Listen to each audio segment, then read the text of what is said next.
ہماری زندگی میں یہ سکون بہت ضروری ہوتا ہے۔ اگر یہ سکون نہ ہو تو زندگی نہیں، عذاب لگتی ہے۔ یہ سکون ہمارے اندر، ہماری روح میں تب اترتا ہے جب ہم خدا کو یاد کرتے ہیں، جب اس کا ذکر کرتے کرتے آنکھ میں آنسو آ جائے۔ یہ سکون روح میں تب اترتا ہے جب ہم درد بھری آواز سے سبحان اللہ و بحمدہ سبحان اللہ العظیم کہتے ہیں۔ یہ سکون روح میں تب اترتا ہے جب ہماری روح تڑپ کر روتے روتے اللہ اللہ پکارتی ہے۔ یہ سکون روح میں تب اترتا ہے جب ہم میٹھے محمد صلی اللہ علیہ وسلم کا نام لیتے ہیں، جب آپ صلی اللہ علیہ وسلم کا کوئی قصہ یاد کر کے ان کے تصور میں کھو جاتے ہیں۔ یہ سکون روح میں تب اترتا ہے سجدوں میں رب کی قربت کو محسوس کرتے ہوئے۔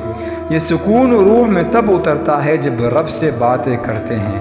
یہ سکون روح میں تب اترتا ہے جب میوزک کی جگہ قرآن پاک کی تلاوت سنتے ہیں۔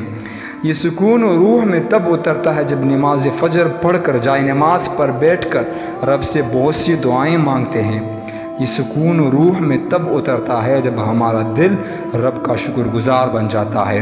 یہ سکون روح میں تب اترتا ہے جب ہم دنیا کی خواہشوں کو ترک کر کے رب کی رضا میں راضی رہنا سیکھ لیتے ہیں۔ یہ سکون روح میں تب اترتا ہے جب ہم اپنے رب کو شہرک سے بھی زیادہ قریب محسوس کرتے ہیں۔